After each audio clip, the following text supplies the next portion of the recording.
Hey guys, my name is Cromwell, and I am the founder of Multi-6, an e-commerce SEO agency for Shopify brands that currently pulls in about mid-six figures a year. And today, I just kind of want to walk you through kind of how that all came to be. Obviously, really happy to be at around the revenue mark we're at now, but it wasn't always that way. It's been quite a road to get here, and that road actually starts way back in 2020. I started to get back into SEO. The past few months, I was studying in grad school in Sydney, Australia, and I was actually studying oceanography. And after long hours of looking down a microscope and labs I didn't want to be in, realized it wasn't going to be a fit for me long term, so I actually quit and I dropped out totally from grad school. About 3-4 weeks later, COVID started to happen, so coincidentally the timing actually shook out pretty well for me. My undergrad, for reference, was in GIS, which is Geographic Information Systems, as well as in geoscience. For reference on that, if you're not familiar with GIS, well, a lot of people aren't, my senior thesis was a risk assessment analysis. I mapped out sea level rise in Florida based on historical hurricane data, localized bathymetry, and current climate trends. From there, pretty much estimated what the economic and property damage would look like in the next 10, 20, 50 years. Nothing at all to do with SEO. So that was in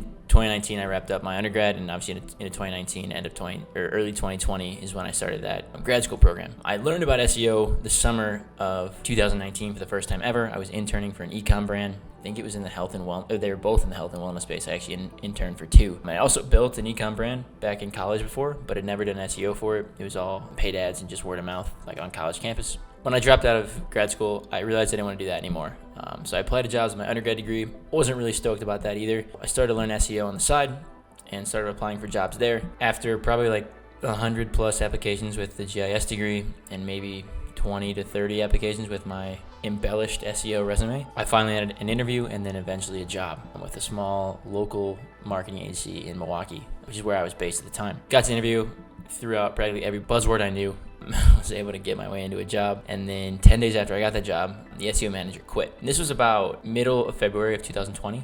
I went from having 10 days of real SEO experience and a bunch of side projects to being the manager of the small marketing agency for local service companies. I was managing about 100K a month in assets, and again, just 10 days in. So pretty steep learning curve. 10 days, maybe 12 days after that is when the US shut down for COVID-19. And then from there, I was thrust into a remote work setting. Now, I've been around laptops and worked remotely on freelance projects my whole life, but being as a manager in a new job was a much different experience for me. So took a bit more, obviously, to get moving on that. Stayed with the company for 8 months, saw some good results. Truthfully, just wasn't really happy with how the company operated, and I wanted to do a totally different industry. I wanted to stick in SEO, but I was pretty sick of local service companies at the time. So I quit about 8 months in. Around month 6 or 7, I think I reached out to a family friend who's pretty well connected in like the digital space, online money space, if you will.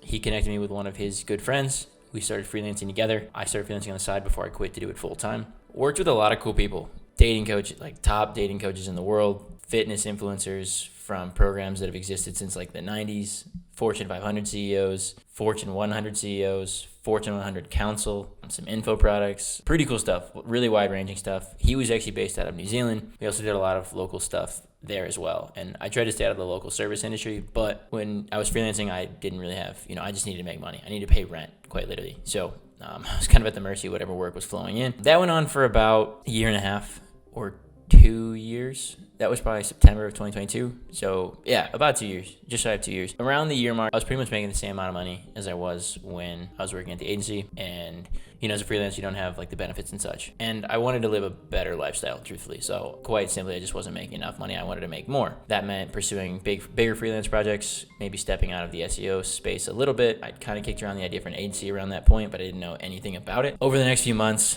leading up to pretty much the 2-year mark of me freelancing, which was September of 2022, went through quite a bit personally. A bit of an identity crisis, wondering, where the next few years are going to take me. What am I doing? Yeah, pretty much, standard mid-20s identity stuff. And anyway, one freelancing project, or essentially what I decided was I wanted to go travel the world and go surf and work, right? So I guess you'd call it a quarter-life crisis, right? Traveling to get away from things. That's pretty much what I opted to do. And leading up to that, I started taking swings at bigger freelance projects.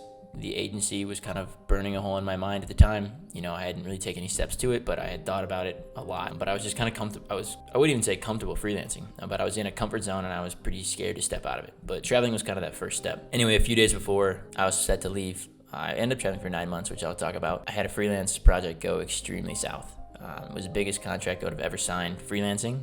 I think it was $5,000. The Company was not my favorite company to work with, and essentially the contract was terminated before it even got going due to some dealings with their board, their CEO, which I actually tweeted about a few days ago. That was kind of the thing that finally pushed me into the agency and out of freelancing. So anyway, this is all happening right before I'm about to leave the country. I've got a million things on my mind. I'm set to solo travel for the next 8-9 months, and now I've got a massive career decision to make.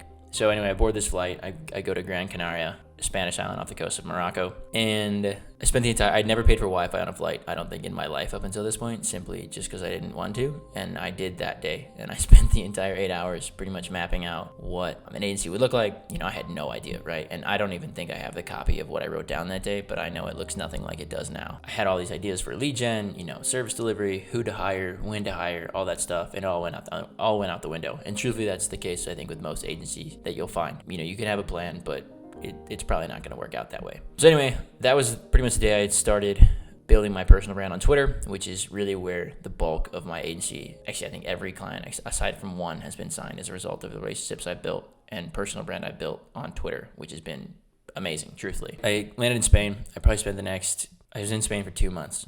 I spent the next 2 months working 12 to 14-hour days, surfing, lifting, playing volleyball, socializing whenever I could find some spare time. But truthfully, I was hell-bent on making this agency work. I landed here in early November, right before I was set to move to my next place. I signed a client from cold email. I wasn't really planning on doing cold email, but I needed to sign clients, and I was willing to do whatever that took. I found myself, I kind of stumbled into the cold email one, truthfully. I knew how cold email worked and functioned, but I wasn't launching traditional cold email campaigns. It was far more personalized and bespoke. Working 12 to 14 hours a day was extremely frustrating, and to get that cheap dopamine hit, I would just check my phone randomly, right? Even when I should have been working. But essentially my way out of that was whenever I found myself checking Instagram, which is at the time probably my most used app. Now it's Twitter for business reasons, obviously, but it was Instagram, and I kept getting just hammered with all these ads from e-commerce brands, which is obviously the space I work in. So every time I would see one, I would take a screenshot of it, and then I would tap the little 3 dots next to it and say, "Hide ad, I've already bought something in this ad," or "This ad's not for me," or whatever, right? Depending on what kind of brand it was. And at the end of the day, or the next morning, depending on what my schedule looked like,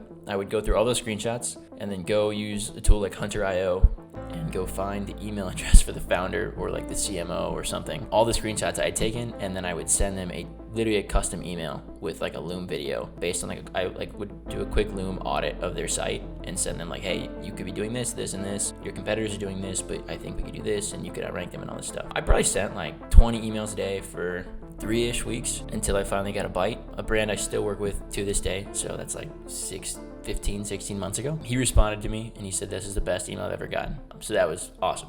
We hopped on. He said, "Do you have any case studies?" I literally whipped up some ones on Notion and sent them over to him at 10 p.m. off my iPhone because I think I was out with some friends or something. And that was a Friday night. And we hopped on a call Monday morning, and I signed a deal super low. Again, this is the first client of my agency. I had to get something in the door. That way I could have a case study and, work from there. And I think, I charge much more now, but early on, I think a lot of people forget this, is you don't have any credibility. So you have to charge lower and work with, smaller brands or smaller companies to build your credibility and build out case studies. And then you can start to elevate your price from there. So I signed the deal for $1,000 a month. It wasn't a new site, but it was a young site as far as SEO is concerned. They just had product pages and such, blog content, no link building, anything. So I have $1,000 a month to operate with this brand in addition to my savings. So really I didn't have a lot in savings, truthfully. I was traveling on a pretty shoestring budget. I was so stoked after 2 months of sending cold emails, publishing into the void on Twitter, sending LinkedIn requests, all this stuff that was seemingly doing nothing. I was stoked to finally get a client. I remember that night I was so happy I literally took myself out to dinner in the island I was staying on. One of my favorite meals of all time. I couldn't even tell you what I ate. I just remember being so stoked to have a client. Then I flew to Morocco, I think 3 or 4 days later. While in Morocco, I was staying at a surf hostel working, and I took a call from a surf brand actually in the hostel and signed that deal for even less than the first one. That was only $500. So I've now got a $1,500 agency. By no means is that an agency that's glorified freelance work, really. So that was mid-November, about that time. From there, from Morocco, I flew to Bali, where I spent the next 4 months, mostly in Bali, but I traveled a little bit around Thailand and Singapore as well, just for visa runs and stuff like that. The next 4 months sucked. Didn't sign a client from mid-November until mid-January, which I signed a really big client, the biggest one. A standard size now, but at the time, the biggest one, I think it was $3K a month retainer. So now I had some money to do things, right? Now I could spend more money on link building. I hired a VA the day I signed that client. I hired a content writer who at the time was probably like, I thought it was a good hire, but truthfully, looking back, one of my lesser decisions as an agency owner, for sure, as far as ops go. And anyway, so that was in January. So I'm now at $4,500 a month. That was a $3,000 a month client. And I didn't sign another client until May. I spent the next few months in Bali, like I said. So I spent the next few months in Bali, bouncing around a little bit, didn't sign another client at all. After Singapore and Thailand for visa runs, I flew from Bali to Greece. I spent about 2 weeks there in Athens working a ton. Around that time, like, because I hadn't signed anyone in so long, I thought about expanding my offer, right? I was just doing e-com for Shopify brands. At that time, I started like cold calling local service companies again. I had gone literally back to square one. I was like, well, I've got some experience there. Maybe let's try out that niche and see what happens, right? Had a few cold calls turn into like warmer discovery calls. Thought they were going well. Pitched 2 guys. Both guys accepted, then ghosted me. So that sucked. Obviously, that was a pretty down bad moment. And then the e-com trail started to pick up again. Or the e-com really like pipeline started to pick up again. Had about 4 or 5 discovery calls. 3 of which I think were going to a second round. So ironically, I flew to Albania. I thought I was about to I had a busy travel schedule coming up before I was going to head back home. And so I wanted to get somewhere quiet so I could onboard these brands and get to work and get way ahead on work so that I could take some time off and travel, which I'll get to in a second. 5 total discovery calls, 3 of which were follow-ups, and I was pretty optimistic about at least two of them for sure. And all of them fell through. 2 of them ghosted me after sending the contract and payment. So that was keeping track, like 4 or 5 total ghosts after verbal agreement and everything like that in the span of probably about 10 days. And it sucked. That was probably the worst period of owning this agency. I don't even think I talked to anyone for like 3 or 4 days in Albania, in an Airbnb by myself. The town I was in was super small, didn't really speak a lot of English. I think the only words I might have uttered in that 72 to 96 hour span were a cappuccino to the barista at the coffee shop I was working at. It's pretty bad. Yeah, it sucked. That was like for sure the one thing agency owners definitely don't tell you, or like anyone selling you a coaching program thinks you're gonna get rich quick scam. Like, it's definitely not that. At some point, like, you start to, I think, tie your self-worth to the amount of money you're making when you start to build anything, whether it's an agency or an e-com brand or a SaaS or a startup of any kind. And it's pretty hard to, right? Like, you're working on it so much. You're fully invested in it. Like, 15, 16, 17-hour days are the norm in those early, 6, 9, 12 months. So it's hard when things don't go your way. After Albania, I went to Italy for 3 days. I needed to clear my head and get out of Albania. I was set to meet up with a best friend in Paris. We were gonna do some traveling for like 8 or 9 days and then head back to the US together, which at that point I didn't know what was gonna happen, truthfully. So in Italy, I worked a lot still, but definitely took some time off. I didn't take any discovery calls. I blocked off my calendar. And then I spent about 8 or 9 days traveling around Paris, Spain, Portugal, a few cities in Spain, so spent some time there. And I didn't work. I don't think I worked at all. I don't even think I opened my laptop. Should I have? Probably. Truthfully, pretty glad I didn't. I was really frustrated with my agency. I wasn't even sure if it was going to have an agency when I got back to the U.S. I thought I would probably have to apply for jobs. I get home after 8.5 months abroad on a Saturday. I had someone booked a discovery call when I was on my flight for Monday or Tuesday of that next week. So like 48 to 72 hours later, signed them on the first call. And I was like, holy shit. Like, this is happening again. I still had all the clients from before, so that was cool. So I think the agency at that point had reached about 7K. And then later that week, another discovery call got booked, another call signed. It was at 9. And I couldn't believe it, right? I hired another VA. Applying for jobs was now off the table. I thought, we finally had a pulse here. This can work. I was finally at home. I had a home base. I could start making money. I could start focusing more. I wasn't gonna try and go back to 16 hours a week or 16 hours a day, but I was definitely committed to doing so if that's what it took to make this work. And I'd already invested 8 months into this thing. Like, I didn't want to just give it up. Call it, divine intervention, call it luck, call it coincidence, whatever. But as soon as I got back to the US, like, things just started to click. So I signed 2 brands that week. Literally the following week, I think I signed another brand. So I cleared the 10K mark, which is kind of like the initial coveted mark, I think, for most agency owners. And yeah, I hired a VA. I hired an ops consultant, started to think far more about how this could scale. It wasn't just, how can I provide for myself, but how can I build like an actual company out of this, right? Like 10K, you can still freelance. You could do everything on your own, probably. Maybe a VA for like some, admin data level tasks. But at 10K, like, you can still do it on your own. But I didn't want to do that. I wanted to grow and obviously make more money, and I wanted to help more brands, truthfully. I really like working in the e-com space. I meet a lot of cool founders and a lot of cool brands, and I like to continue expanding that network. So that was like that was mid-May, end of May into early June. I don't think I signed a client. I might have signed one client in June. I think I signed another client at the end of July. Things were kind of going pretty well. I don't think I signed anyone until July. It was kind of a gap. Didn't sign anyone until November or December, I think, of 23. So literally 4 months ago by the time you watch this video. And then I ended up firing the ops consultant. Truthfully, like, it just wasn't a fit for me. And ultimately, I was already pretty hesitant about consultants of any kind. I think consultants think they have a, they're my way or the highway type view on your business. And I think there's actually an infinite amount of ways for you to run your business. You could ask 10 other SEO agency owners. They're all going to have a different structure and deliverable setup than I am. And that's fine. Like, that's why companies exist. It's for, so you can innovate and find new ways to do, the same thing or get better results or whatever it may be, right? Anyway, I finally got the ops thing sorted out in like December, which is a pretty big mental block for me. Kid you not, when December rolled around, I think I signed like 6 clients in the next 2 months. It was pretty insane. So that was only 3 months ago. Our onboarding process is as clean as it's ever been. Our day-to-day ops and deliverables are the best they've ever been. I made some really good hires in those last few months.